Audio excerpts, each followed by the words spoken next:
Hello నమస్తే, welcome to universal talkies. నేను మీ అంక సౌమ్య.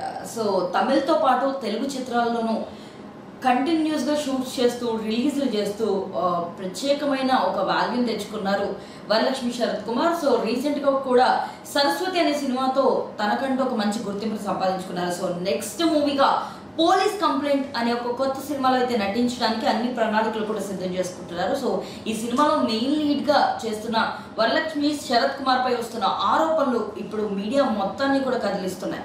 సో ప్రత్యేకంగా ఈ మూవీ అనేది జూన్ 12న అయితే రిలీజ్కి సిద్ధంగా ఉంది. సో దీనికి సంబంధించి ప్రస్తుతం అయితే పోస్ట్ ప్రొడక్షన్ పనులతో పాటు ప్రమోషన్స్లో కూడా టీం అంతా కూడా శరవేగంగా వాళ్ళ యొక్క కార్యక్రమాలు కంప్లీట్ చేసుకుంటున్నారు. అండ్ రీసెంట్గా ఈ మూవీకి సంబంధించి ప్రెస్ మీట్లో ఆ డైరెక్టర్ ఎవరైతే ఉన్నారో ఆయన మాట్లాడుతూ, సంజీవ్ మేఘోటి అనే వ్యక్తి మాట్లాడుతూ, వరలక్ష్మి శరత్ కుమార్ గారు మూవీ పరంగా షూట్ టైంలో కానీ లేకపోతే ఆవిడ యాక్టింగ్ పరంగా కానీ మాకు ఎంతో ఆనందాన్ని ఇచ్చినప్పటికీ అండ్ మంచిగా దీంట్లో చేసినప్పటికీ ఎంతో కష్టపడినప్పటికీ కూడా ప్రమోషన్స్ విషయంలో అలాగే డబ్బింగ్ విషయంలో చాలా ఇబ్బందులు పెట్టారు అని చెప్పేసి దీని గురించి అయితే మాట్లాడి రావడం జరిగింది. అండ్ ఆవిడ గురించి ప్రత్యేకంగా చెప్తూ, ఆవిడ పేమెంట్ల విషయంలో అంత స్ట్రిక్ట్గా ఉన్నప్పుడు ఈ పేమెంట్లు ఆవిడ మేము క్లియర్గా ఏవైతే రాయించుకుంటాం ముందు వాటి అన్నిట్లో కూడా మేము క్లియర్గా మెన్షన్ చేస్తాం, ఏవైతే ఖచ్చితంగా రాబోయే ప్రమోషన్స్ అన్నిట్లో కూడా మీరు పాల్గొనాలి, కనీసం 4 ప్రమోషన్స్ అయినా మీరు ఉండాలి అని చెప్పిన విషయానికి ఆవిడ అప్పుడు డబ్బులు తీసుకున్నప్పుడు తలూపి ఇప్పుడు ఒక్క ప్రమోషన్ కూడా రాలేదు, వాళ్ళ మేనేజర్తో సహా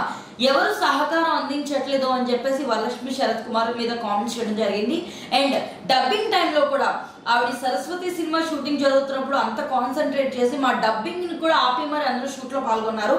బట్ మా మూవీ డబ్బింగ్ వచ్చినప్పుడు కూడా సెకండ్ హాఫ్ డబ్బింగ్ చెప్పమంటే లేదు, నా వల్ల అవదు, వేరే వాళ్ళు చెప్పించుకోండి అని చెప్పేసి వేరే వాళ్ళ చేత చెప్పించుకోండి అంటూ కాంట్రవర్షియల్గా మాట్లాడారు. ఇది ఎంతవరకు కరెక్ట్?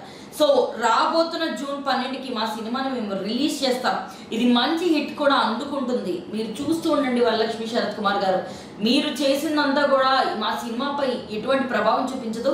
నిజంగా మీరు ప్రమోషన్స్కి వచ్చి ఉంటుంటే మాకు ఎంతో హెల్ప్ అయ్యేది. బట్ మీ యొక్క ఈ నెగ్లిజెన్సీ వల్ల మాకు చాలా నష్టం వాటిల్లింది. అయినా పర్వాలేదు, మా ప్రయత్నాలు మేము చేసాం.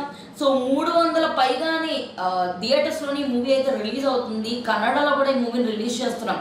సో ఖచ్చితంగా ఇది హిట్ అందుకుంటుందని మేము ఆశిస్తున్నాం అని చెప్పేసి వరలక్ష్మి శరత్ కుమార్ మీద డైరెక్టర్ అయితే కామెంట్స్ చేయడం జరిగింది. అండ్ దానికి రిప్లైగా కూడా వరలక్ష్మి శరత్ కుమార్ తన సోషల్ మీడియా ఖాతాలో, నేనైతే ప్రమోషన్స్కి వాటికి ఎటువంటి డబ్బులు తీసుకోలేదు, బట్ నా పర్సనల్ కారణాల రీత్యా నేను ప్రమోషన్స్కి రావడానికి కుదరలేదు. అండ్ నేను కూడా అందరిలా బయటకు తీసుకొచ్చి మాట్లాడి ఇంకొకరి యొక్క వాల్యూని తగ్గించే ప్రయత్నాలు అయితే చేయను. ఖచ్చితంగా నేను ఈ విషయం గురించి మాట్లాడే పొజిషన్ వచ్చినప్పుడు ఖచ్చితంగా మాట్లాడతాను, కానీ ఇప్పుడు మాత్రం అందరి ముందు ఇలా ఒకరు తక్కువ చేసి మాట్లాడడం నాకు ఇష్టం లేదు. సో నాకు నా మైండ్ సెట్కి తెలుసు ఏం జరిగిందో, నా మనస్సాక్షి తెలుసు. సో నేను ఈ విషయంపై మాట్లాడాలనుకోవట్లేదు అని చెప్పేసి ఇండైరెక్ట్గానే కామెంట్ చేయడం అయితే కనిపిస్తుంది. మరి ఈ కాంట్రవర్సీ ఎంతవరకు వెళ్తుంది అండ్ రేపు రిలీజ్ అయ్యే ఈ పోలీస్ కంప్లైంట్ అన్నది ఎలా ఉండబోతుంది, దీనివల్ల వరలక్ష్మి శరత్ కుమార్ మీద ఏమైనా ఎఫెక్ట్ పడే ఛాన్స్ ఉందా ఏంటన్నది ముందు వేసి చూడాల్సిందే. మరి ఈ విషయంపై వరలక్ష్మి శరత్ కుమార్ గురించి మీరేమనుకుంటున్నారు? అలాగే డైరెక్టర్ ఇలా బయటకు వచ్చి ఒక యాక్ట్రెస్ గురించి ఇలా మాట్లాడడం ఎంతవరకు కరెక్ట్ అని మీరు అనుకుంటున్నారో కామెంట్ సెక్షన్లో తెలియజేయండి.